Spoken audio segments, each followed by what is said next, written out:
obstrução de estradas, tentativa de sabotagem de infraestruturas estratégicas, tentaram assassinar policiais rodoviários federais.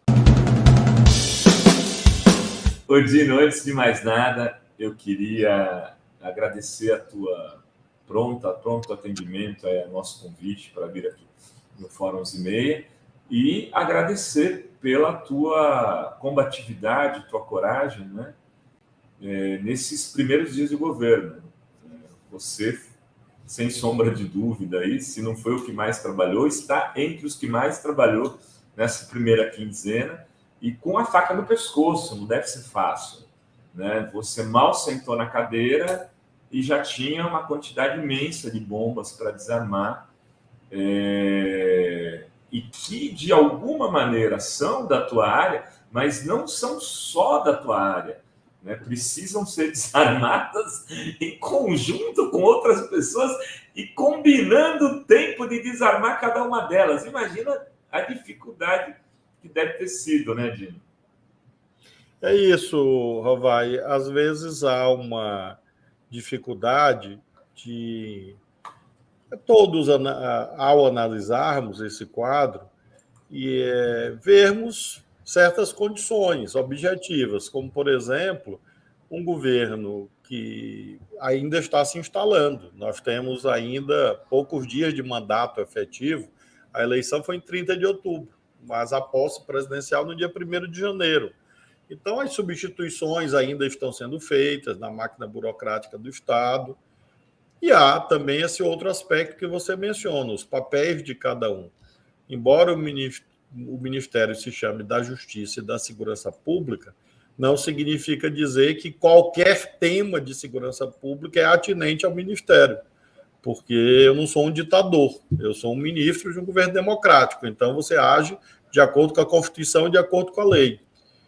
Então, realmente, esses últimos 30 dias, eu diria, desde o dia 12 de dezembro até agora, têm sido realmente exaustivos, porque um território minado, um território de muitas dificuldades, já sabíamos disso, o extremismo de direita muito atuante no mundo, não só no Brasil, e encontrou consonância.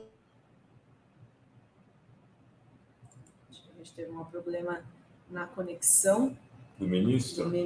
Vamos ver se ele volta aqui.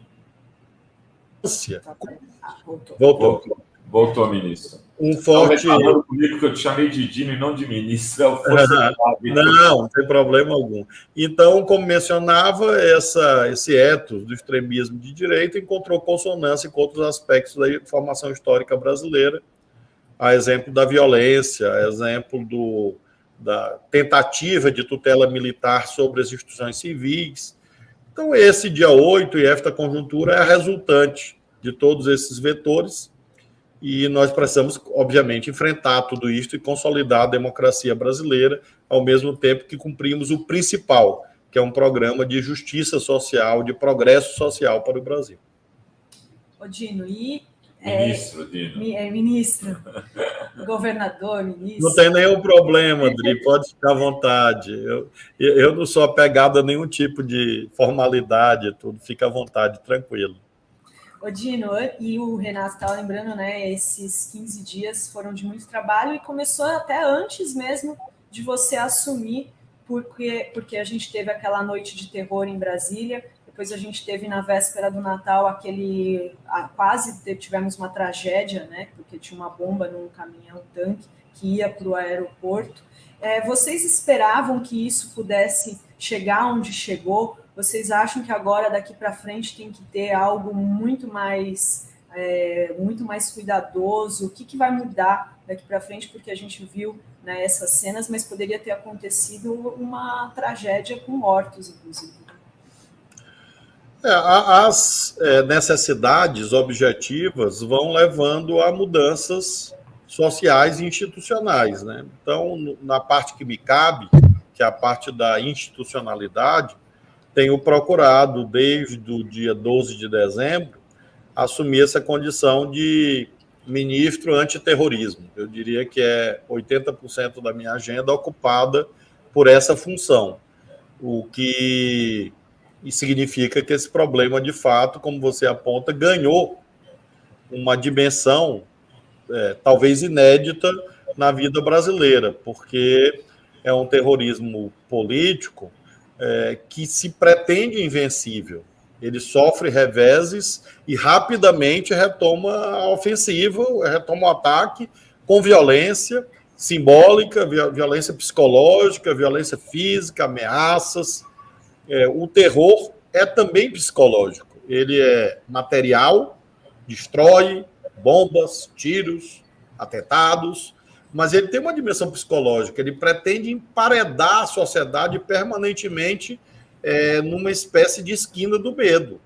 Então é isso que está em jogo.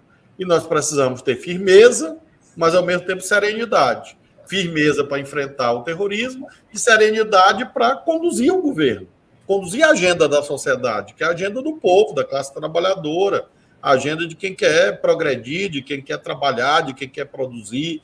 Então, é essa dualidade que eu acho que deve marcar o nosso governo, o que envolve sempre essa vigilância, tanto quanto possível, e, ao mesmo tempo, nós termos mudanças até legais.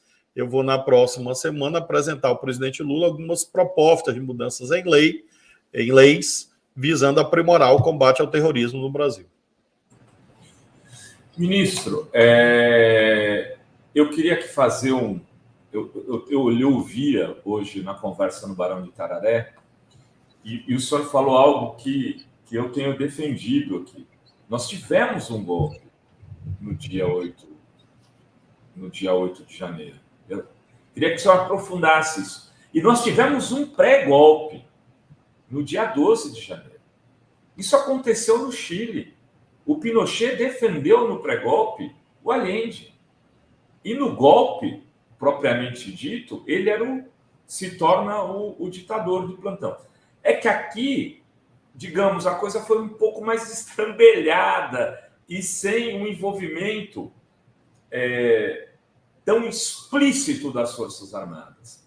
Mas lá no pré-golpe do dia 12 de janeiro, eu não sei se o senhor teve acesso a essa reportagem, o Henrique Rodrigues, com uma fonte da Polícia Federal, que trabalha no Palácio do Planalto, revelou que o GSI esteve envolvido em toda a articulação do dia 12 de dezembro. E, ao que parece, o GSI também esteve envolvido, e estão aparecendo informações em outras mídias sobre isso, no dia 8 de janeiro. Inclusive, para finalizar, o Washington Post deu uma matéria dizendo que o senhor teria sido enquadrado, né? Eu estou usando a palavra enquadrado, pelo ministro, pelo comandante do Exército Brasileiro. Eu queria entender um pouco melhor tudo isso a partir da sua visão, né? De um militante, de um governador, ex-governador, ex-deputado, eleito senador, e agora ministro da Justiça. Como o senhor está lendo tudo isso? Renato, primeiro sobre esse episódio da noite do dia 8. Não houve nenhuma negociação em torno do conteúdo daquilo que eu determinei no dia do domingo, a partir de 15h30. A partir de 15h30, quando eu chego ao Ministério da Justiça e vejo o que estava naquele momento ocorrendo, inicialmente no Congresso e posteriormente no Planalto e no Supremo, eu fixo uma diretriz. Todos e todas que participaram daquilo estão em flagrante e devem ser presos. Esta determinação partiu de mim. Eu, a partir dali, comuniquei a todos que estavam presentes aqui e que estavam na esplanada. Nós vamos prender o máximo possível de pessoas, porque, dada a gravidade do que estava se produzindo, não era apenas uma arruaça, não era apenas uma bagunça ou uma piada. Era um golpe de Estado. E essas pessoas que se refugiaram no acampamento do Exército, no QG do Exército, foram presas. Houve, de fato, uma reunião tratando de que em quais condições isso ocorreria. E, de fato, houve uma mudança de horário em relação a isso. Mas as pessoas foram presas. E por que foram presas? Exatamente porque no dia 12 de dezembro, em que nós não estávamos no governo, houve aquela tentativa de invasão da sede nacional da Polícia Federal e o dia acabou estranhamente sem nenhuma prisão em flagrante. Então eu tinha isto muito nítido na minha cabeça e desde o primeiro momento eu disse, todos estão presos. Por quê? Para, inclusive, já antecipar uma eventual questão. A prisão em flagrante não é um atributo de um juiz. Na verdade, o Código de Processo Penal diz que crime em flagrante, diante de um crime em flagrante, qualquer pessoa do povo pode e qualquer agente público deve prender em flagrante. E foi esse artigo do Código de Processo Penal que eu apliquei para determinar essas prisões em flagrante, que constitui a maior prisão em flagrante da história do nosso país. E uma das maiores do mundo, seguramente. E isso não significa um orgulho. Eu coloco um lamento nisso. Ou seja, foi necessário prender em flagrante e efetuar, provavelmente, uma das maiores prisões em flagrante da história democrática do mundo. No dia 12, contudo, isso não ocorreu. E há um aspecto, Rovai, que antecede, inclusive, o dia 12. Por isso que eu falei do terrorismo, que ele é fático e é psicológico. Na verdade, esses atos de terrorismo já vêm desde a vitória do presidente Lula no dia 30. O que acontece no dia seguinte? Com a conivência, omissão e ou orientação de agentes públicos, inclusive obstrução de estradas, tentativa de sabotagem de infraestruturas estratégicas, tentaram assassinar policiais rodoviários federais, atiraram com bala de verdade em viatura da Polícia Rodoviária Federal no estado do Pará. Isto que dia? Dia 31 de outubro, dia 1º de novembro. Portanto, você veja que esses segmentos, que estão, inclusive, presentes em instituições públicas, nunca aceitaram o resultado da eleição e continuam não aceitando. Então, nós tivemos essas tentativas todas, que você chama de pré-golpe, que não é apenas o dia 12, portanto, vem lá de trás, passa pelo dia 12, chega no dia 24, e aí ocorre a nossa posse, e a gente começa a tomar as providências para impedir um governo de instalação, que 6 dias, sofreu objetivamente, faticamente, eu digo assim, materialmente, eu vi uma circunstância que configura a ocupação física das sedes dos 3 poderes.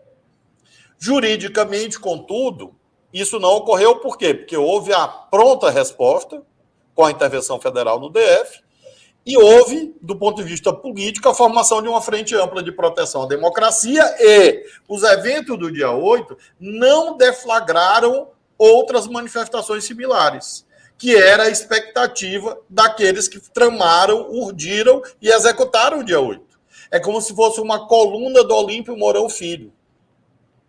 Porque o golpe de 64 é tão importante que nós temos que sempre nos reportar a ele para entender os fatos. Por que o Lula não foi o João Goulart? Primeiro, porque o Lula é o Lula, João Goulart é o João Goulart, e cada um ao seu tempo e ao seu modo. E o Lula o presidente Lula conseguiu manter o comando do país. Por quê? Porque havia um sistema de comunicações, inclusive de internet, de WhatsApp, enfim, que permitiu que ele continuasse a comandar o país.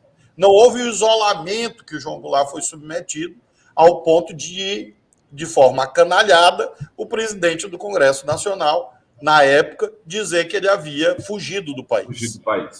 Então, a comunicação nos salvou, a dimensão jurídica formal e a frente ampla democrática, que aí envolveu o Supremo, Câmara, Senado, enfim, e não houve, portanto, o efeito Olímpio Mourão Filho. Essa é a minha visão do que aconteceu no dia 8 de janeiro.